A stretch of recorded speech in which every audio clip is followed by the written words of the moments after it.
Shrimad Bhagavatam class 165. നമ്മളിന്ന് നോക്കുന്ന സ്കന്ധം 8-ലെ 11-ാമത്തെ അധ്യായമാണ്. അത് ദേവാസുര യുദ്ധത്തിൻ്റെ പരിസമാപ്തിയാണ്. പ്രപഞ്ചമുണ്ടായത് മുതൽ ലോകം പടിപടിയായിട്ട്, ആദ്യം മുതലേ പ്രപഞ്ചം ഉണ്ടാകുന്നത് മുതൽ പടിപടിയായിട്ട് പുരോഗമിച്ച് ആദ്യം പ്രപഞ്ചമുണ്ടാകുന്നു. പിന്നെ ഭൂമിയിലെ മനുഷ്യരുടെ എല്ലാം സഹായത്താൽ പുരോഗതി പ്രാപിച്ചിട്ടാണ് അവസാനം ഒരു സുന്ദരമായ ലോകമുണ്ടാകുന്നത്. അപ്പോൾ പുരോഗതിക്ക് വേണ്ടി പ്രവർത്തിക്കുന്ന ശക്തിവിശേഷങ്ങളെയാണ് ദേവന്മാർ എന്ന് പറയുന്നത്. ലോകം പുരോഗതിയിലേക്ക് നയിക്കുന്ന ശക്തിവിശേഷം. അപ്പോൾ സ്വാഭാവികമായിട്ട് ന്യൂട്ടൻ്റെ തേർഡ് ലോ പ്രകാരം every action there is equal and opposite reaction. ആ എതിർപ്പിനെയാണ് അസുരന്മാർ എന്ന് പറയുന്നത്. അപ്പോൾ അത്തരം ഒരു എതിർപ്പുകളെ നേരിട്ട് കൊണ്ടാണ് ലോകം മുന്നോട്ടേക്ക് പോകുന്നത്. അതിൽ പങ്കെടുക്കുന്ന ദേവന്മാർ, എതിർക്കുന്നത് അസുരന്മാർ. അപ്പം ഇനി ഒന്നിൽ ശ്രീ സുഗൻ പറയുകയാണ്, ഭഗവാന്റെ കാരുണ്യത്താൽ വീണ്ടു കിട്ടിയ ഉൾക്കരുത്തോടെ ഇന്ദ്രൻ, വായു എന്നിവരല്ല. കാരണം ഭഗവാന് ലോകത്തെ മുന്നോട്ടേക്ക് നയിക്കുകയാണ്. അതിൻ്റെ കൂടെ പ്രവർത്തിക്കുന്നവരാണ് ദേവന്മാർ. അപ്പോൾ സ്വാഭാവികമായും ഭഗവാന്റെ സപ്പോർട്ട് ദേവന്മാരുടെ പക്ഷത്താണ് ഉണ്ടാവുക. ലോകം മുന്നോട്ടേക്കാവുന്ന പോവുക. അപ്പം ഇന്ദ്രൻ, വായു എന്നിവരെല്ലാം പിന്നെ ഭഗവാന്റെ കാരുണ്യം എന്ന് പറഞ്ഞാൽ അസുരന്മാർ വലിയൊരു മായ ഉണ്ടാക്കി വലിയൊരു പ്രശ്നം ഉണ്ടാക്കിയപ്പോൾ ആ വിഷ്ണു വന്നിട്ടാണ് ആ മായേനെ, അസുരന്മാരുണ്ടാക്കിയ മായേനെയെല്ലാം മാറ്റിയിട്ട് അവരെ മായേനെ മാറ്റിക്കൊടുത്തത്. അപ്പം ദേവന്മാർക്ക് ഉഷാറായി. പിന്നെ അവർ എന്ത് ചെയ്തു? അവരവർ അതുവരെ ആരോടാണോ നേരിട്ടുകൊണ്ടിരുന്നത് അവരുമായി ഭയങ്കര യുദ്ധമുണ്ടായി. അവരെ രൂക്ഷമായി പ്രഹരിച്ചു. 2, ദേവേന്ദ്രൻ മഹാബലിയുടെ നേർക്ക് അപ്പോൾ വജ്രായുധം പ്രയോഗിച്ചു. അദ്ദേഹത്തിൻ്റെ നേരെ വജ്രായുധം പ്രയോഗിക്കാൻ വേണ്ടി ഓങ്ങി നിന്നു. ഓങ്ങുന്നത് കണ്ടപ്പോൾ തന്നെ ജനങ്ങളെല്ലാം അയ്യോ കഷ്ടം എന്ന് വിളിച്ചു പറയാൻ തുടങ്ങി. 3, ദൃഢചിത്തനായി ആയുധങ്ങൾ കൊണ്ട് സജ്ജമായി തൻ്റെ പുരോഭാഗത്ത് നിൽക്കുന്ന ആ ബലിയെ അവഹേളിച്ചുകൊണ്ട് ഇന്ദ്രൻ പറഞ്ഞു. അപ്പോൾ ആ ബലി അടുത്ത് നിൽക്കുന്നുണ്ട്. ബലിയുടെ മായാവിദ്യകളെല്ലാം പൊളിഞ്ഞല്ലോ, അത് വിഷ്ണു വന്നിട്ട് ഇല്ലാതാക്കിയല്ലോ. അപ്പം ഇന്ദ്രന് വലിയ ഉഷാറായി. ഇന്ദ്രൻ ബലിയെ അവഹേളിച്ചുകൊണ്ട് പറയുകയാണ്, എടോ മഠയ, 4 പറയാണ്, ചെപ്പടി വിദ്യക്കാരനെ പോലെ കൺകെട്ട് വിദ്യകളാൽ എല്ലാം മായാജനങ്ങളെയും നിയന്ത്രിക്കുന്ന നമ്മെ ജയിക്കാൻ ശ്രമിക്കുന്നു.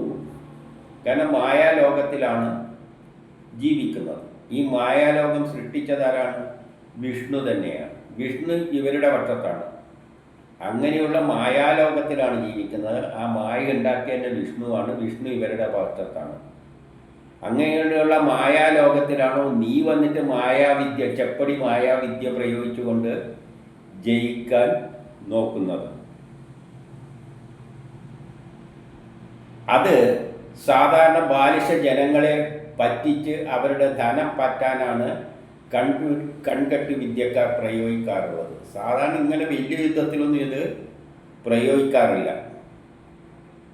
അത് ആൾക്കാരെ പണം തട്ടാൻ വേണ്ടിയിട്ട്, ചെപ്പടി വിദ്യകൾ കാണിക്കാൻ വേണ്ടിയിട്ട് ചില മായ ജാലക്കാരുണ്ടല്ലോ, അതുപോലെ അവർ സാധാരണ പാവം ജനങ്ങളുടെ നേരെയാണ് സാധാരണ പ്രയോഗിക്കാറ്. ഇനി 5, യാതൊരാൾ മായാപ്രയോഗത്തിലൂടെ സ്വർഗലോകത്തേക്ക് കയറി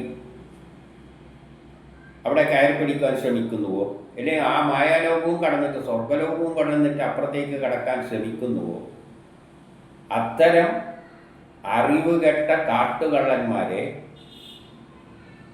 അപ്പം അങ്ങനെ ആരെങ്കിലും ശ്രമിക്കുന്നുണ്ട്. സ്വർഗത്തിൽ എന്ന് പറഞ്ഞാൽ ആ വിഷ്ണു എന്ന സ്വാധീനമുള്ള സ്ഥലമാണല്ലോ. അപ്പോൾ അവിടത്തേക്കും മായ കൊണ്ട് കയറി ചെന്നിട്ട് അതിൻ്റെ അപ്പുറത്തേക്കും കടക്കാൻ ശ്രമിക്കുന്നവരെ, അങ്ങനെ അറിവുകെട്ട കാട്ടുകള്ളന്മാരെ, അവർക്കിപ്പോഴുള്ള അവസ്ഥയും കൂടി നഷ്ടപ്പെടുന്ന അവസ്ഥയിലേക്ക് കാര്യങ്ങൾ എത്തിച്ചേരും. ഇപ്പോൾ അവർക്ക് എന്തെങ്കിലും സ്ഥാനങ്ങളുണ്ടോ അതുപോലും നഷ്ടപ്പെടും. അങ്ങനെ ആർക്കും പറയുകയാണ്, അങ്ങനെയുള്ള ഞാൻ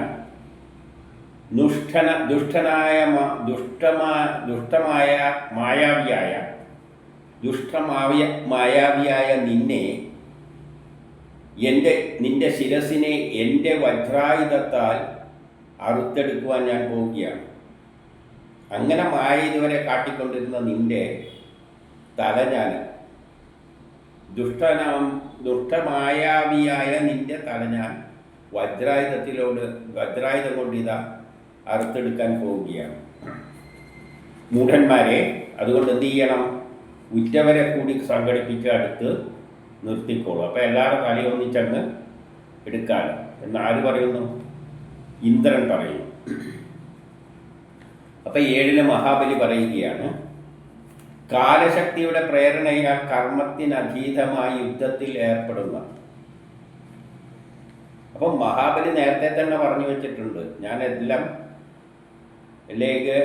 അത്രയും വലിയ വേദങ്ങളെല്ലാം പഠിച്ച പണ്ഡിതന്മാരാണ്. അപ്പോൾ ആ വേദത്തിലെ ജ്ഞാനമാണ് ഇവിടെ പറയുന്നത്. കാലശക്തിയുടെ പ്രേരണയാൽ കാലമാണ് ഇതെല്ലാം നയിച്ചുകൊണ്ട് പോകുന്നത്. യുദ്ധം എപ്പോൾ നടത്തണം, ആര് തമ്മിൽ നടത്തണം, എങ്ങനെ മുന്നോട്ട് പോകണം, ആര് ജയിക്കണം എന്നല്ല. അപ്പം കാലശക്തിയുടെ പ്രേരണയാൽ കർമ്മത്തിന് അധീനനായി, കാലത്തിൻ്റെ പ്രേരണയാലാണ് നമ്മളിപ്പോൾ യുദ്ധം ചെയ്യേണ്ടി വന്നിരിക്കുന്നത്. അല്ലാതെ നമ്മൾ വിചാരിച്ചാലൊന്നും യുദ്ധം തുടങ്ങാനൊന്നും പറ്റില്ല. ആ കാലം വരുമ്പോൾ യുദ്ധം നടക്കും. അതെല്ലാം കാലം തീരുമാനിക്കുകയാണ്. അപ്പം കാലശക്തിയുടെ പ്രേരണയാൽ കർമ്മത്തിന് അധീനനായി യുദ്ധത്തിൽ ഏർപ്പെടുന്ന എല്ലാവർക്കും, അങ്ങനെ എല്ലാവരും യുദ്ധത്തിൽ ഏർപ്പെടുമ്പോൾ 2 പക്ഷത്തിൽ യശസ്, വിജയം, പരാജയം, മരണങ്ങൾ ഇവ ക്രമാനുസരണമായി അനുഭവിച്ചേക്കാം.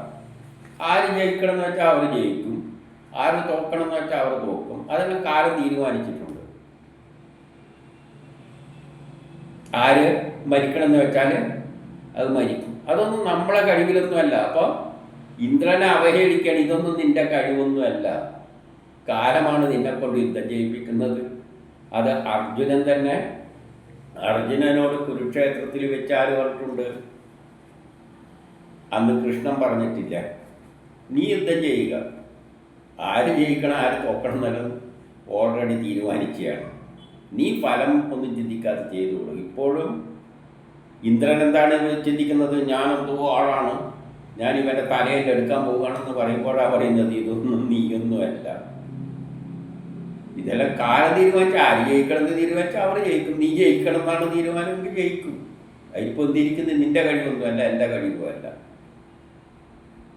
ഞാൻ തോന്നിയിട്ടുണ്ട് അത് എൻ്റെ കഴിവുകളും എല്ലാം എന്നാണ് ആര് പറയുന്നത്? ബലി വേദപണ്ഡിതനാണ്. വേദങ്ങളെല്ലാം ശരിക്കും പ്രപഞ്ച രഹസ്യം മനസ്സിലാക്കിയ കക്ഷിയാണിത്. അതുകൊണ്ടാണ് അങ്ങനെ പറയുന്നത്. അക്കാരണത്താൽ അത് ആ കാരണം കൊണ്ട് 8 പറയുകയാണ്, ബോധവാന്മാരായവർ, നല്ല ബോധമുള്ള ആൾക്കാർ ഈ ലോക ജീവിതത്തെ കാലനിയന്ത്രിതമായിട്ട് കാണുന്നു.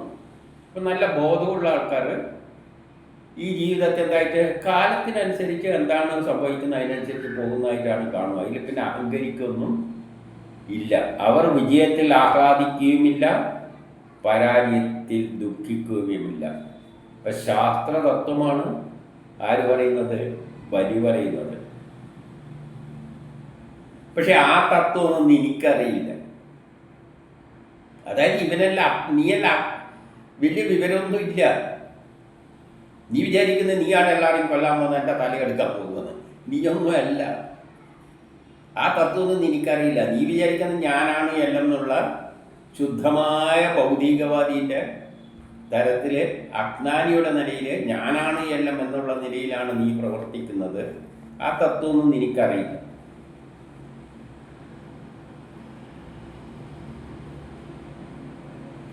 ഒമ്പതിൽ പറയാണ്, അതിൽ കീർത്തിയും വിജയവും മറ്റും തൻ്റെ വൈഭവത്താലാണെന്ന് കരുതുന്നവരും,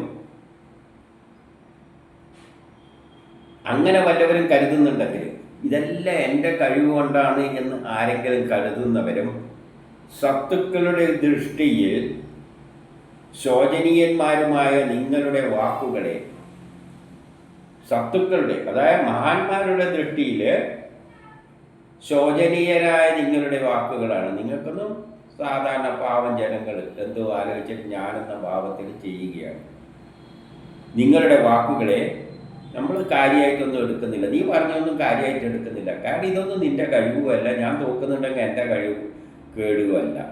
ഇതെല്ലാം കാലം തീരുമാനിച്ചവർ അങ്ങ് പോവുകയാണ്. അതുകൊണ്ട് നീ പറയുന്നൊന്നും നമ്മൾ കാര്യത്തിൽ എടുക്കുന്നില്ല. 10 ശ്രീസുഖൻ, വീരന്മാരെ തകർക്കുന്ന വീരനായ ബലി, വീരന്മാരെ തകർക്കുന്ന വീരനായ ബലി ഇന്ദ്രനെ ഇപ്രകാരം അധിക്ഷേപിച്ചു.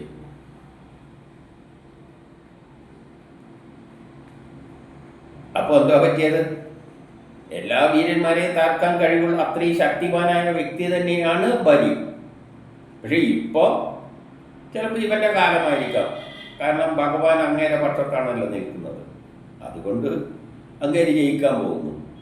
അല്ലാതെ അവൻ വീരനല്ലാതെ ഒന്നല്ല. വീരന്മാരെ തകർക്കുന്ന വീര്യമാനായ ബലി എന്നാണ് പറയുന്നത്. ഇന്ദ്രനെ ഇപ്രകാരം അധിക്ഷേപിച്ച്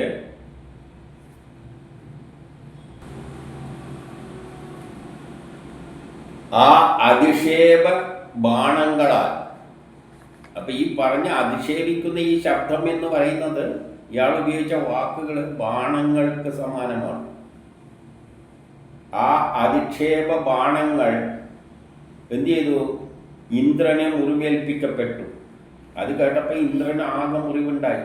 ഇത്തരം ഒരു പ്രഭാഷണം കേട്ടപ്പോൾ അദ്ദേഹം എന്ത് ചെയ്തു? ഞാണ് വലിച്ചിട്ട് തൻ്റെ മൂക്കിൻ്റെ അത്രത്തോളം വലിച്ചിട്ട് ശക്തിയായിട്ട് അമ്പിനാൽ പ്രഹരിച്ചു. ഇനി 11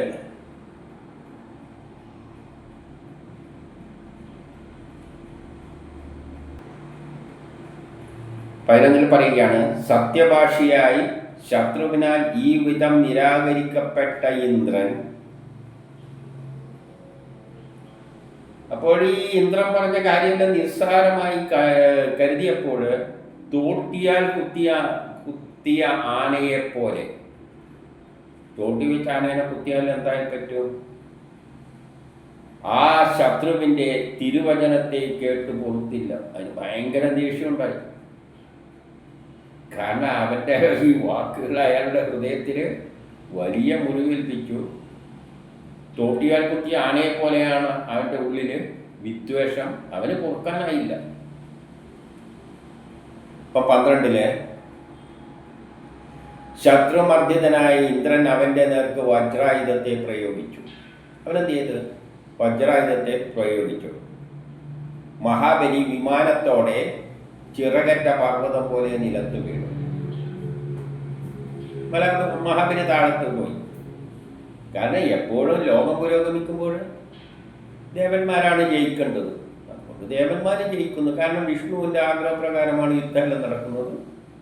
അദ്ദേഹം ജയിക്കുന്നു, ഇദ്ദേഹം താഴത്ത് വീഴുന്നു. അപ്പോൾ ഇവിടെ മഹാബലിയാണ് വീണത്. ബലി എന്ന് പറയുമ്പോൾ 2 ഏറ്റുമുട്ടലുകൾ നടക്കുമ്പോൾ ബലപ്രയോഗമാണ്. അപ്പോൾ ഇവിടെ ബലി എന്ന് പറയുന്ന വ്യക്തിനെ ഇന്ദ്രൻ ബലം പ്രയോഗിക്കുമ്പോൾ അതിനെ എതിർക്കുന്ന ബലത്തെയാണ് ഇവിടെ ബലിയായിട്ട് കാണേണ്ടത്. സാധാരണ ഫോഴ്സിലാണ് ഇതെല്ലാം പറയുക. നമ്മളിപ്പോൾ ഒരു കല്ല് പൊട്ടിക്കുകയാണെങ്കിൽ കല്ലിൻ്റെ മേലെ നമ്മൾ ബലം പ്രയോഗിക്കുന്നു, കല്ലതിനെ ചെറുക്കുന്നു. അത് ബലത്തിലാണ്, ഫോഴ്സിലാണ്. അപ്പം എപ്പോഴും യുദ്ധത്തിൽ ഒരു ബലം അവിടെ വരുന്നുണ്ട്. ബലമാണ് പ്രയോഗിക്കുന്നത്. ആ ബലത്തിൻ്റെ പ്രതി എതിർക്കുന്ന ബലത്തെയാണ് ഇവിടെ ബലിയായിട്ട് ചിത്രീകരിച്ചിരിക്കുന്നത്. 13 മഹാബലിയുടെ കൂട്ടുകാരായ ജംബാസുരൻ മരിച്ചു വീണ കൂട്ടുകാരനെ കണ്ടിട്ട് ആ മൈത്രി ബന്ധത്തെ പ്രാവർത്തികമാക്കാനെന്ന മട്ട് അദ്ദേഹത്തിൻ്റെ നേരെ ചാടിക്കുന്നു. കാരണം അടുത്ത് എന്നത് ജംബാസുരനാണ്, അദ്ദേഹം കൂട്ടുകാരനാണ്. അപ്പോൾ അദ്ദേഹം എന്ത് ചെയ്തു, ഇയാൾ വീഴുന്ന കണ്ടപ്പോൾ ആ മൈത്രി ബന്ധത്തെ ഉയർത്തി ചിന്തിച്ചിട്ട് അയാൾ ചെയ്യേണ്ട ധർമ്മമാണ് കൂട്ടുകാരന് വേണ്ടിയിട്ട് സഹായിക്കുക. അപ്പോൾ അയാൾ നേരെ ഏറ്റുമുട്ടാനായി ചെന്നു. 13 അവൻ ഗദയെ ഓങ്ങിക്കൊണ്ട് സിംഹാരൂഢനായിട്ട്, സിംഹത്തിൻ്റെ പുറത്താണ്, വേഗത്തിൽ ചെന്ന് ഇന്ദ്രൻ്റെ ഞാണിന്മേലും ആനയെയും അടിച്ചു. അവൻ ഇന്ദ്രൻ്റെ ഞാണിനെയും ആനയെയുമാണ് അടിച്ചത്. 14 ഗജപ്രയോഗത്താൽ ആന മുട്ടുകുത്തി അത്യന്തം മോഹാലസ്യത്തെ പ്രാപിച്ചു. ഗദ പ്രയോഗിച്ചപ്പോൾ ആനക്ക് കൊണ്ട് ആനാകെ മുട്ടുകുത്തി നിലത്ത് വീണു. മുട്ടും കുത്തിക്കൊണ്ട് അവസാനം മോഹാലസ്യപ്പെട്ടു പോയി എന്നാണ് പറയുന്നത്. അപ്പോൾ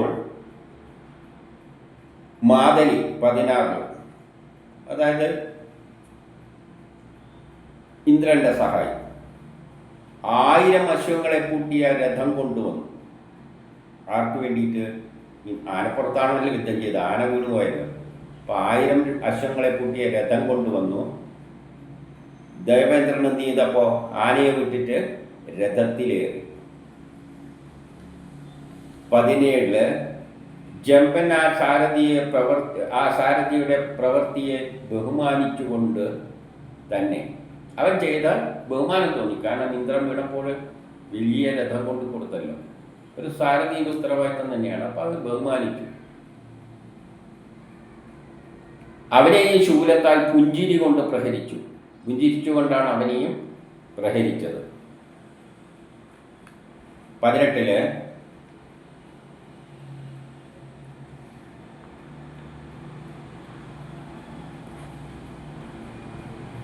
ഇന്ദ്രസാരഥി മനോധൈര്യം കൈവിടാതെ, അപ്പോൾ അദ്ദേഹത്തിൻ്റെ സാരഥി മനോധൈര്യം കൈവിടാതെ എന്ത് ചെയ്തു? വേദനയെ സഹിച്ചു. ആ അസ്ത്രങ്ങളെല്ലാം കൊണ്ടപ്പോൾ വേദന സഹിച്ചു കൊണ്ടിരുന്നു. ഇതെല്ലാം കണ്ടപ്പോൾ ഭയങ്കര കോപിഷ്ഠനായ ഇന്ദ്രൻ എന്ത് കൊണ്ട് ചെയ്തു? വജ്രായുധം കൊണ്ട് ആ ജമ്പൻ്റെയും ശിരസിനെ ഛേദിച്ചു.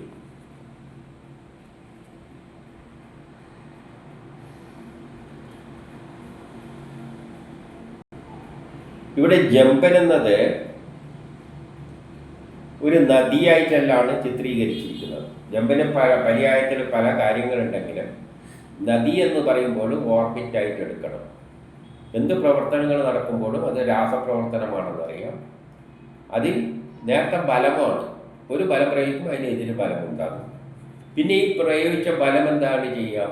അതിൻ്റെ അകത്തുള്ള ഓർബിറ്റുകളെ പൊട്ടിക്കാൻ വേണ്ടിയാണ് ശ്രമിക്കുക. ഏത് കർമ്മം ചെയ്യുമ്പോൾ അതിൻ്റെ അകത്തൊരു രാസപ്രവർത്തനമുണ്ട്. അത് ഓർബിറ്റുകളെ പൊട്ടിച്ചിട്ട് പുതിയതായിട്ട് ചൂരുമ്പോഴാണ് ഏത് കർമ്മത്തിലായാലും അതാണ് സംഭവിക്കുക. ഉള്ള ആറ്റത്തിൽ ഒരു ചേഞ്ച് വരുന്നു. ആ മെറ്റീരിയലിൽ ഒന്ന് ഇപ്പോൾ ഒരു വാള് പൊട്ടുകയാണെങ്കിൽ തന്നെ അതിൻ്റെ അകത്ത് എന്തായിരിക്കും? ആറ്റങ്ങൾ തമ്മിൽ വേർപെടുന്ന ആ ഒരു പ്രക്രിയയും അതാണ് ഇവിടെ അതിനെ ഭേദിച്ചു എന്ന നിലയിൽ ഇവിടെ കാണും.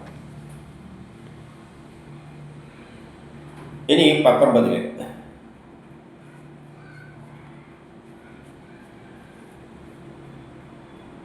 അപ്പം ദേവർഷി നാരദനിൽ നിന്നും ജംബാസുരൻ്റെ വധം കേട്ട നഭുജിയും വലനും പാകനും വേഗത്തിൽ അവിടെ എത്തി. ഈ നഭുജിയെ പറ്റിയിട്ട് നമ്മൾ ഋഗ്വേദത്തിൽ കുറേ കേട്ടിട്ടുണ്ട്. ഈ നമുജി എന്നത് വേറൊരു കഥയിൽ വേറൊരുത്തിയിൽ പറയുന്നുണ്ട്. നനവ് കൊണ്ടും ഉറച്ച വസ്തുക്കളെ കൊണ്ടും കൊല്ലാൻ പാടില്ല എന്നാണ്. അത് പിന്നീട് പറയുന്നു. അപ്പോൾ അവിടെ നമുക്കത് കാണാം. അപ്പം നമുജിയാണ് അതെന്തുകൊണ്ടാണെന്ന് പിന്നീട് അത് പറയും. അപ്പോൾ പക്ഷേ വേദങ്ങളിൽ, ഋഗ്വേദങ്ങളിൽ നബുജിയുടെ തലയറുത്തു എന്നെല്ലാം പറഞ്ഞുകൊണ്ട് പല വേദങ്ങളിൽ പറഞ്ഞിട്ടുണ്ട്. പക്ഷെ അതിൻ്റെ ഉത്തരം കിട്ടുന്നത് എവിടെയാണ്? ഇവിടെയാണ്. കഠോരങ്ങളായ 20 കഠോരങ്ങളായ വാക്കുകൾ ഉപയോഗിച്ചിട്ട് നബുജി വന്നിട്ട് എന്ത് ചെയ്ത്, കഠോരങ്ങളായ വാക്കുകൾ ഉപയോഗിച്ച് ഇന്ദ്രന്റെ മർമ്മസ്ഥലങ്ങളിൽ നൊമ്പരം കൊള്ളിച്ചുകൊണ്ട്, മർമ്മസ്ഥലങ്ങളിൽ നൊമ്പരം കൊള്ളിക്കുക എന്ന് പറഞ്ഞാൽ മനസ്സിൽ നൊമ്പരങ്ങൾ ഉണ്ടാക്കുന്ന തരത്തിലുള്ള പ്രസ്താവനകളാണ് അവനും പ്രയോഗിച്ചത്. കഠിന വാക്കുകളാണ് പ്രയോഗിച്ചത്.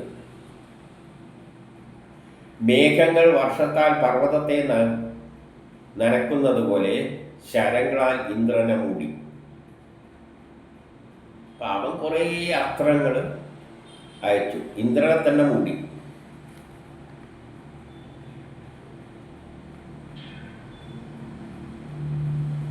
ഇരുപത്തൊന്നില് വലാസുരൻ ദേവേന്ദ്രന്റെ 1000 പച്ചക്കുതിരകളെ അത്രയും ശരങ്ങൾ കൊണ്ട് ഒരേ സമയം മുറിച്ചു. ഈ ഇന്ദ്രന്റെ പച്ചക്കുതിരകൾ ഏതാണ്? ഇന്ദ്രന്റെ പച്ചക്കുതിരകളും വേദങ്ങളിൽ ഇന്ദ്രന്റെ പച്ചക്കുതിരകളെ പറ്റി പറയുന്നുണ്ട്. ഇന്ദ്രനാണ് സസ്യങ്ങളിൽ ഭക്ഷണം പാകം ചെയ്യുന്നതിൽ പ്രവർത്തിക്കുന്നത്. അവിടെ ക്ലോറോഫിൽ എന്നൊരു പച്ച വസ്തുവുണ്ട്. അതിൽ നിന്നാണ് ഇലക്ട്രോണുകൾ ബലയിലുണ്ടാകുന്നത്. സൂര്യനിൽ നിന്നുള്ള ഊർജം ഇലകൾ എടുത്തിട്ട്, പച്ച ക്ലോറോഫിൽ എടുത്തിട്ട് ഇലക്ട്രോൺ പുറത്തേക്ക് റിലീസ് ചെയ്യും. ഇതാണ് ഫോട്ടോസിന്തസിസ് എല്ലാം പറയുന്നത്. അപ്പം അത്തരം പ്രവർത്തികളെയെല്ലാം നശിപ്പിച്ചു എന്ന നിലയിൽ അതിൻ്റെ പിന്നിൽ പ്രവർത്തിക്കുന്ന പ്രതിരോധ ശക്തിയാണ് വലാസുരൻ എന്ന നിലയിൽ കാണണം. അപ്പം പ്രപഞ്ചത്തിൽ പലയിടത്തും നടക്കുന്ന സംഭവങ്ങളാണ് ഇവിടെ പറയുന്നത്. ചെടികൾ ഭക്ഷണം പാകം ചെയ്യുമ്പോഴും അവിടെ എന്തുണ്ട്? ഒരു പ്രതിപ്രവർത്തനം ഉണ്ട്. അപ്പം അതിനെ മറികടന്നുകൊണ്ടാണ് സൂര്യൻ്റെ ഊർജം ഉപയോഗിച്ചുകൊണ്ട് ചെടികൾ എന്ത് ചെയ്യുന്നത്? ഭക്ഷണം പാകം ചെയ്യുന്നത്. അപ്പോൾ അവിടെ എതിർക്കുന്ന ശക്തി വിശേഷത്തെയാണ് ഇവിടെ വലാസുരൻ എന്നതുകൊണ്ട് ഉദ്ദേശിക്കുന്നത്. അവിടെ പച്ചക്കുതിരകൾ എന്ന് പറഞ്ഞാൽ ഇന്ദ്രൻ പച്ചക്കുതിരകളെ ക്ലോറോഫിൽ ഉപയോഗിച്ചിട്ടുള്ളതാണ് ഭക്ഷണം പാകം ചെയ്യുന്നത്. അപ്പോൾ അവിടെ എല്ലാം തന്നെ ഈ ലോകത്തിൽ പച്ച ആ ഒരു ഫോട്ടോസിന്തസിസിലൂടെയാണ് ഈ പ്രപഞ്ചത്തിന് വേണ്ട എല്ലാ വസ്തുക്കളും, പഴങ്ങൾ, പച്ചക്കറികൾ, ചെടികൾ വളരുന്നതെല്ലാം. അപ്പോൾ അതൊരു വലിയ പ്രക്രിയയാണ്. ലോകം മുഴുവൻ നടക്കുന്ന, സൂര്യൻ്റെ പ്രകാശം കൊണ്ട് നടക്കുന്ന, ചെടികളിൽ നടക്കുന്ന ഒരു പ്രതിഭാസമാണ്. അവിടെയാണ് പച്ചക്കുതിരകളായിട്ട് ഇന്ദ്രനെ ചിത്രീകരിക്കുന്നത്. അതിനെ അവിടെ ഏതൊരു എതിർപ്പ് ഉണ്ടാകുന്നു, ആ രാസപ്രവർത്തനത്തിൽ ആക്ഷനും റിയാക്ഷനായിട്ട് പ്രവർത്തിപ്പിക്കുന്ന ശക്തിവിശേഷമാണ് ആര്? ഈ വലാസുരൻ. അപ്പം അവിടെ ശക്തി ഉപയോഗിച്ചു.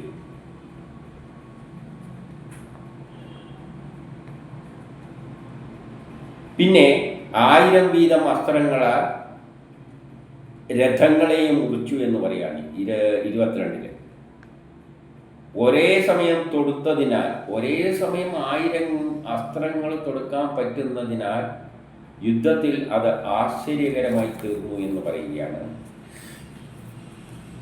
അവിടെ അത് പാകാസുരനാണ് പ്രയോഗിച്ചത്. വലാസുരൻ പച്ചക്കുതിരകളെയാണെങ്കിൽ പാകാസുര 100 വീതം അസ്ത്രങ്ങളാൽ മാധവീയയുടെയും അദ്ദേഹത്തിൻ്റെ രഥത്തെയും മുറിച്ചു. ഒരേ സമയം തൊടുക്കാൻ കഴിവുള്ളവനാണ് പാകാസുരൻ. ഇനി 23 നബുജിയാണ് വന്നത്.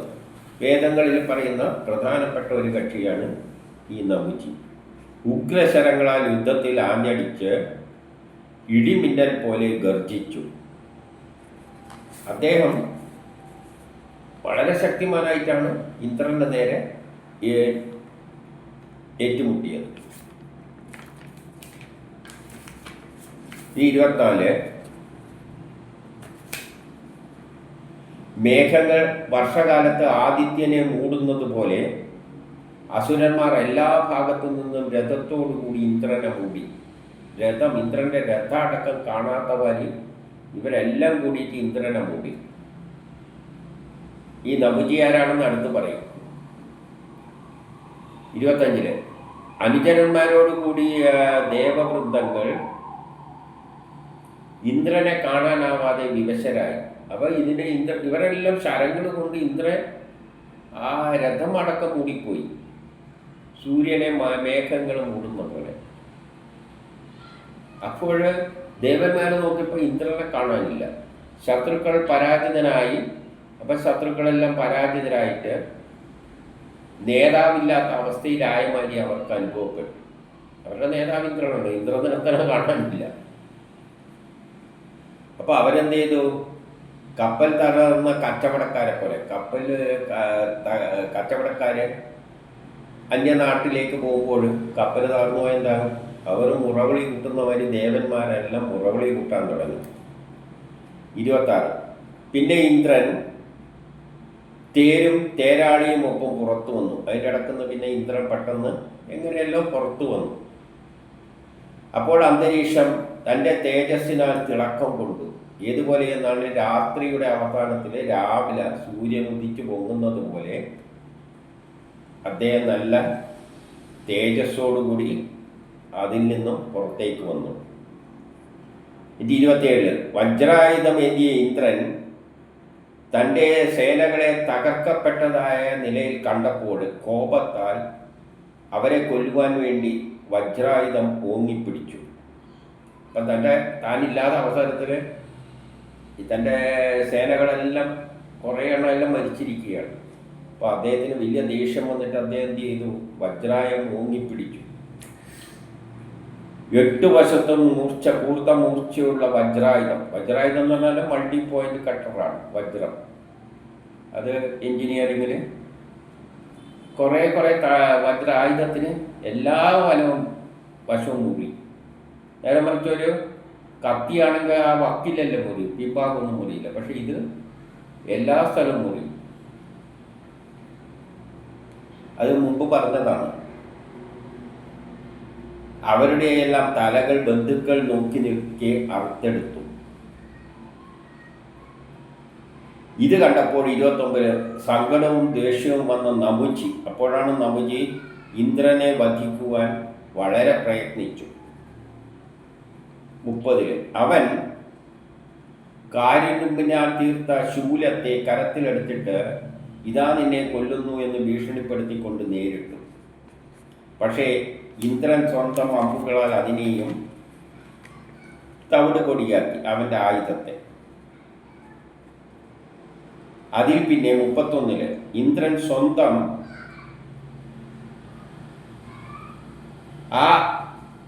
അവൻ്റെ ആയുധത്തെ മുഴുവൻ ആയിരക്കണക്കിന് തുണ്ടുകളാക്കി മാറ്റി. പിന്നെ അവനെ കൊല്ലുവാനായി വജ്രായുധം അവൻ്റെ കടുത്തിൽ പ്രയോഗിച്ചു. പക്ഷേ 32 ആ വജ്രായുധം അവൻ്റെ തൊലിയെ പോലും പിളർന്നില്ല. ഈ വജ്രായുധം കൊണ്ട് അവനെ വെട്ടിയപ്പോൾ അവൻ്റെ തൊലിക്ക് പോലും വജ്രായുധത്തിന് ഒന്നും ചെയ്യാൻ പറ്റിയില്ല.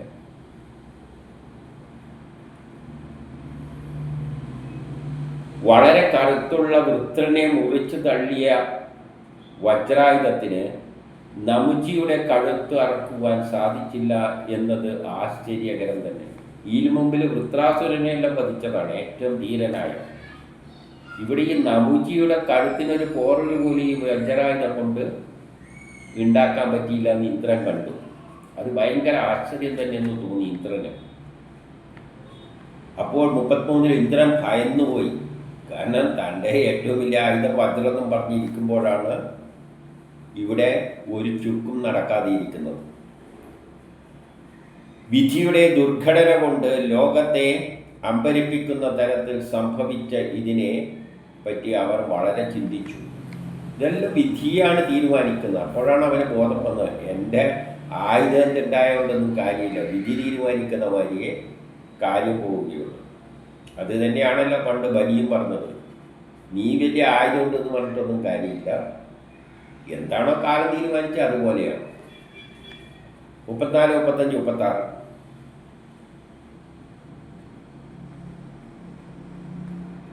പണ്ടൊരിക്കൽ ചിറകുകളാൽ പറന്നിരുന്ന പർവ്വതം.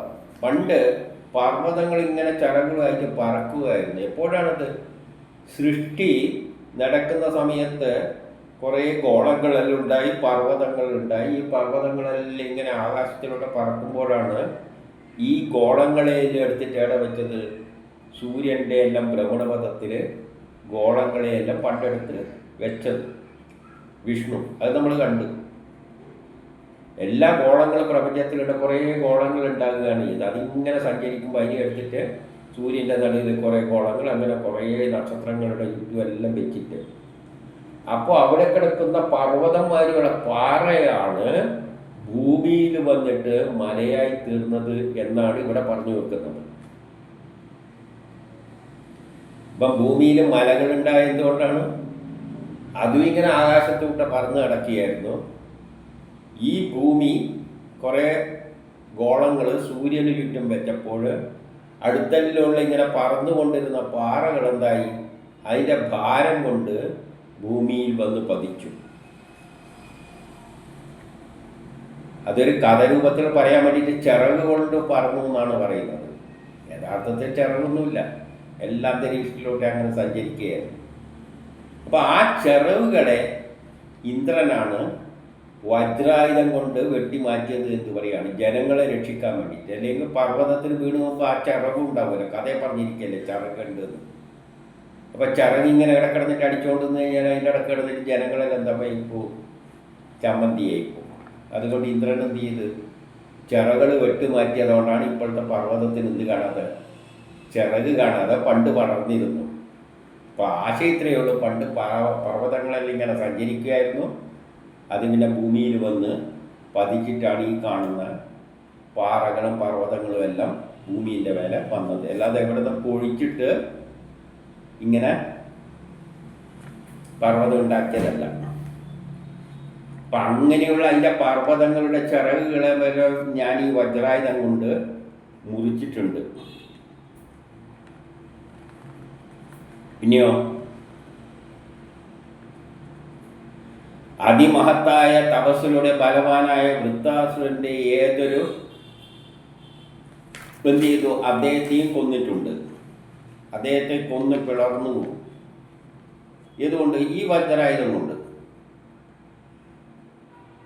മറ്റെല്ലാ അസുരന്മാരെയും അവരുടെ ഒരു തൊലിക്ക് പോലും ഒരു ഉപദ്രവം വരുത്താതെ മറ്റുള്ള ആയുധങ്ങളെല്ലാം പരാജയപ്പെട്ടപ്പോൾ, മറ്റുള്ള അസുരന്മാരെല്ലാം കൊല്ലുമ്പോൾ സാധാരണ ആയുധമെല്ലാം കൊണ്ടുവന്ന് അവരെ തൊലിക്ക് പോലും ഒന്നും യേശുവില്ല. അങ്ങനെയുള്ള അസുരന്മാരായിരുന്നു.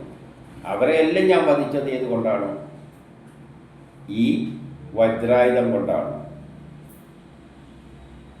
അങ്ങനെയുള്ള ഈ വജ്രായുധത്തിന് ഇങ്ങനെ ഒരാളെ, അതായത് നബുജീനെ കൊല്ലാൻ കഴിഞ്ഞില്ല. നിസ്സാരമായ ഇവനൊരു പോറൽ പോലും ഏൽപ്പിക്കാൻ പറ്റിയില്ല.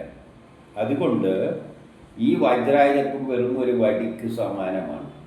ഈ വജ്രായുധത്തെ ഞാനിനി എടുക്കില്ല.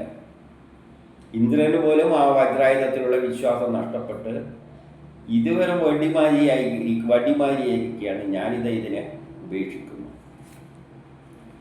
37. ഈ വിധം ചിന്തിച്ച് വിഷാദിച്ചു നിന്ന് ഇന്ദ്രനെ ആകാശത്തു നിന്ന് ഒരു അശരീരി വാക്ക് കേൾക്കുന്നു. ഈ അസുരൻ ഉണക്ക വസ്തുക്കളാൽ വധത്തെ അർഹിക്കുന്നില്ല, അതുപോലെ നനഞ്ഞവ കൊണ്ടും. ഉണക്ക വസ്തുക്കളെ കൊണ്ട് ഇവനെ കൊല്ലാൻ പറ്റില്ല. കാരണം ഈ വജ്രായുധം എല്ലാം എന്താണ്? ഉണക്കയാണ്. നനഞ്ഞത് കൊണ്ടും ഇതിനെ കൊല്ലാൻ പറ്റില്ല. കാരണം 38 പറയാണ്, നനഞ്ഞത് കൊണ്ടും ഉണക്ക വസ്തുക്കൾ കൊണ്ടും മരണം സംഭവിക്കുകയില്ല എന്നുള്ള വരം ഇവൻ നേടിയിട്ടുണ്ട്. അതിനാൽ ഇന്ദ്ര, നീ വേറെ വല്ല വഴിയും നോക്കിയിട്ട് അവനെ കൊല്ലാൻ നോക്കിയിട്ട്, അല്ലാതെ വജ്രായുധം കൊണ്ട് കൊന്നിട്ടത് കൊല്ലാനൊന്നും നടക്കില്ല. അങ്ങനെ 39. അങ്ങനെയുള്ള ആകാശവാണി കേട്ട ഇന്ദ്രൻ ഏകാഗ്രചിത്തനായിട്ട് ധ്യാനിച്ചുകൊണ്ട് അവസാനം രണ്ടും ഉൾക്കൊള്ളുന്ന കടൽ നുരയെ ഉപയോഗിച്ച് വധിക്കാമെന്ന് കണ്ടുപിടിച്ചു. കടലിലെ നുര ഉപയോഗിച്ച്. നുര എന്ന് പറയുന്നത് എന്തായാലും ഹാർഡല്ല, ഉണങ്ങിയ സാധനമല്ല, നനഞ്ഞതുമല്ല. കാരണം എന്താണെന്ന് വെച്ചാൽ ഈ നുരേൻ്റെ അകത്തെന്താ ഉള്ളത്? വായുവാണ്. ആ വായു നനഞ്ഞിട്ടൊന്നുമില്ല, വായുവിൻ്റെ മേലെ അങ്ങനെ നിൽക്കുകയാണ്. അപ്പോൾ നനഞ്ഞത് എന്ന് പറയാൻ പറ്റില്ല നുരേനെ. നനയാൻ മാത്രമൊന്നും ഇല്ലല്ലോ നുര. അപ്പം ആ നുര കൊണ്ട് വധിക്കാമെന്ന് അദ്ദേഹം തീരുമാനിച്ചു. അതിനാൽ ഉണക്കിയതുമല്ല നനഞ്ഞതുമല്ലാതെ കടൽ നുര കൊണ്ട് നബുദിയുടെ തലയറുത്തു 40. ഇത് പറയുന്നത് എന്താണെന്ന് വെച്ചാൽ, സാധാരണ രാസപ്രവർത്തനങ്ങളിൽ നടക്കുമ്പോൾ അതിൽ ഇങ്ങനെ നുരയും പതയലും വരുന്നത് കാണും. ആ പതയെ പൊട്ടി നബുദിയുടെ തല പൊട്ടും. ഏത് രാസപ്രവർത്തനവും അതിനകത്ത് നിന്ന് ഇങ്ങനെ നൊരയും പതയലും വരും. അതൊരു പ്രതിഭാസമാണ്. ആ പ്രതിഭാസത്തെയാണ് ഇവിടെ നബുജിയായിട്ട് ചിത്രീകരിക്കുന്നത്. നമ്മളെ ചോറെല്ലാം വെക്കുന്ന കണ്ടിട്ടില്ലേ? നുരയും പതയായിട്ട് വരും. പാല് ചൂടാകുമ്പോൾ നുരയും പതയും വയറ്റിലുണ്ട്. അപ്പോൾ അതിനൊരു പ്രത്യേകതയുണ്ട്. ആ നുരയും പതയിലുമെല്ലാണ് ചോറ് വെന്ത് വരുന്നതെല്ലാം നമ്മൾ ഒരു പ്രത്യേക പ്രതിഭാസമാണ്. രാസവസ്തുക്കളിൽ നിന്ന് നുരയും പതിയും ഒരു രാസപ്രവർത്തനത്തിൻ്റെ അവിടെ ഒരു യുദ്ധം നടക്കുകയാണ്, ദേവന്മാരും അസുരന്മാരും. അപ്പോൾ അവിടെ നബുജിയുടെ തല പൊട്ടിത്തെറിക്കുകയാണ്. അങ്ങനെ പൊട്ടിത്തെറിച്ചാലും ശരിയാകുമ്പോഴാണ് പിന്നെ എന്താകുന്നത്? ശാന്തമാകുന്നത്, ചോറെല്ലാം റെഡിയാകുന്നത്. അതിനെ ഇവിടെ കവിഭാവനയിൽ അവിടെ ഒരു വലിയ ഏറ്റുമുട്ടൽ നടക്കുന്നുണ്ട്. അപ്പോൾ ഋഷിഗണങ്ങളെല്ലാം ഇന്ദ്രനെ സ്തുതിച്ചു. പൂമാലകളെല്ലാം പുഷ്പവർഷമെല്ലാം നടത്തി. ഗന്ധർവ 41 പറയാണ്, ഗന്ധർവന്മാർ പാട്ടുപാടി, ദേവന്മാർ ഗുന്തുരി മുടക്കി, ദേവ നർത്തകികൾ നൃത്തം വെച്ചു. 42 പിന്നെ വായു, അഗ്നി, വരുണൻ മുതലാവരെല്ലാം അവരുടെ ശരങ്ങളാൽ സിംഹങ്ങൾ മാന്യകളെ എന്ന പോലെ ബാക്കിയുള്ള അസുരന്മാരെ എല്ലാം കൊന്നൊടുക്കി. 43 അസുരന്മാർക്ക് ഉന്മൂലനാശം വരുന്നത് കണ്ട് ബ്രഹ്മദേവൻ എന്ന് പറഞ്ഞു, അസുരന്മാരില്ലാതെ പറ്റില്ലല്ലോ. നാരദനിലൂടെ ദേവന്മാരെ വിലക്കി. കാരണം every action there is equivalent opposite reaction. അങ്ങനെ ആ തത്വം ഇല്ലാതെ ആവില്ല. അപ്പോൾ അസുരന്മാരുണ്ടായേ പറ്റും. അസുരന്മാരില്ലാതായ വന്നു കഴിഞ്ഞാൽ every action there is equivalent opposite reaction ഇല്ല എന്ന് പറയേണ്ടി വരും. അത് പറ്റൂലല്ലോ. അതുകൊണ്ട് ആ നിയമം തെറ്റാതിരിക്കാൻ വേണ്ടിയിട്ട് ഇവർ രണ്ടുപേരും വേണം. ബ്രഹ്മദേവൻ, ദേവേന്ദ്രനല്ല, ബ്രഹ്മദേവൻ നാരദനെ പറഞ്ഞു വിട്ടു ദേവന്മാരെ കൊണ്ട് നിർത്തിക്കാൻ വേണ്ടിയിട്ട്. പിന്നെ 44 അങ്ങനെ വിഷ്ണു ഭഗവാന്റെ ബാഹുബലം അവലംബമാക്കി ദേവേന്ദ്രൻ അമൃതം നേടി. അവരോട് പറയാണ്, വിഷ്ണു ഭഗവാന്റെ ഔദാര്യം കൊണ്ടാണ് നിനക്ക് അമൃതം കിട്ടിയത്, എന്നും നിന്റെ കഴിവ് കൊണ്ടൊന്നുമല്ല, അവരുടെ ഔദാര്യം കൊണ്ട്. ഐശ്വര്യ ദേവതയാൽ നിങ്ങൾ അനുഗ്രഹിക്കപ്പെട്ടിരിക്കുകയാണ്. ഇനി യുദ്ധത്തിൽ നിന്നും വിരമിക്കണം. ഇനി നിങ്ങൾ യുദ്ധം ചെയ്യേണ്ട ആവശ്യമില്ല, നിങ്ങൾക്ക് നേടേണ്ടിയെല്ലാം നേടിക്കഴിഞ്ഞു എന്ന് നാരദൻ പോയി പറഞ്ഞു. 45 നാരദമുനിയുടെ വാക്ക് മാനിച്ച് കോപത്തെ അടക്കി അവർ മറ്റുള്ളവരെല്ലാം പാടിപ്പുകത്തുന്നതും കേട്ടുകൊണ്ട് ദേവലോകത്തിലേക്ക് പോയി. 44 ദേവമുനിയുടെ നിർദ്ദേശപ്രകാരം മരിച്ച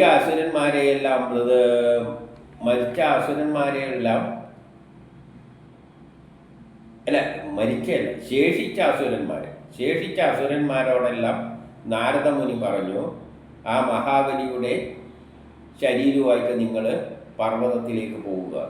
അപ്പം നാരദൻ പറഞ്ഞ പ്രകാരം ശേഷിച്ച അസുരന്മാരെല്ലാം എന്ത് ചെയ്ത് ഈ മഹാബലിയുടെ ശരീരം എടുത്തിട്ട് പർവ്വതത്തിൻ്റെ മുകളിലേക്ക് പോയി. അവിടെ യുദ്ധത്തിൽ അവയവങ്ങൾ നഷ്ടപ്പെട്ടവരെയും തല വേർപെട്ട് കിടക്കുന്നവരെയെല്ലാം എന്ത് ചെയ്തു?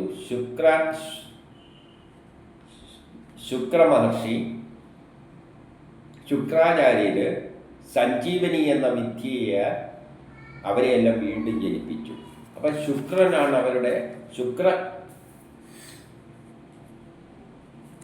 ശുക്രാചാര്യരാണ് അവരുടെ ഉപദേഷ്ടാവ്, വേണ്ടയല്ല ഗുരു. അപ്പം ഗുരുവിൻ്റെ അടുത്തൊരു സംഗതിയുണ്ട്, എന്ത് മൃതസഞ്ജീവനി. ആ മരുന്ന് ഉപയോഗിച്ചിട്ട് അദ്ദേഹം എന്ത് ചെയ്യും, അത് തളിച്ചിട്ട് അങ്ങേരെ എന്ത് ചെയ്യും, ഇവരെയെല്ലാം പിന്നെയും കയ്യും കാലും എല്ലാം കിട്ടിയാൽ മതി, അവരെയെല്ലാം ജീവിച്ചെടുത്തോളും. അതുപോലെ എന്ത് ചെയ്തു അദ്ദേഹം, ശുക്ര മഹർഷി അല്ലെങ്കിൽ ശുക്രാചാര്യര് സ്പർശിച്ചപ്പോൾ എന്ത് പറ്റി, മഹാബലിയും എഴുന്നേറ്റു. നല്ല യോദ്ധാവായി കണ്ട് തന്നെ, ഒരു പ്രശ്നമില്ലാത്ത മാതിരി യോദ്ധാവായിട്ട് ശക്തിയോടുകൂടി എല്ലാ പഴയ സംഭവങ്ങളെല്ലാം ഓർത്തുകൊണ്ട് തന്നെ എഴുന്നേറ്റു. എന്നിട്ട് ലോകതത്വം അറിയുന്ന അവൻ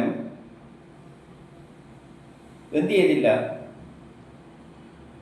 ആ ശുക്രാചാര്യ അല്ല ഈ ബലിക്ക് എന്തിട്ട് ലോകതത്വങ്ങളെല്ലാം അറിയാം. എന്താ ലോകതത്വം അറിയാം, കാലമാണ് ഇത് തീരുമാനിക്കുന്നത്, ഞാനിങ്ങനെ മരിക്കണം എന്നുള്ള യോഗമാണ്, അത് മരിച്ചു, അതിൽ പിന്നെ എന്ത് സങ്കടപ്പെടാനിരിക്കുന്നത്.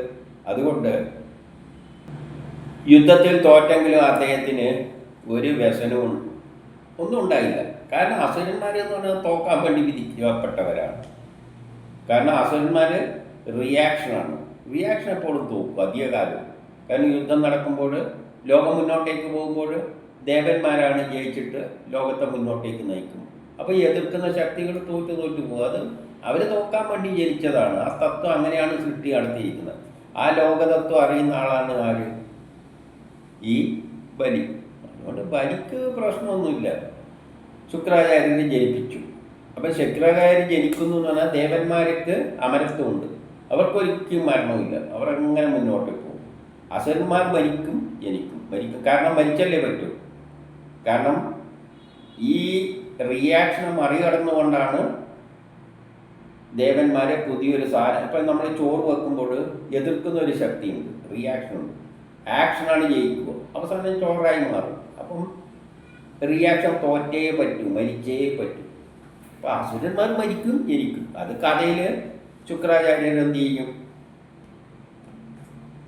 മൃതസഞ്ജീവനി ഉപയോഗിച്ചിട്ട് ജനിപ്പിക്കും. അങ്ങനെ കഥയിൽ പറഞ്ഞു വെച്ചെന്നേ ഉള്ളൂ. അങ്ങനെ അധ്യായം കഴിഞ്ഞു.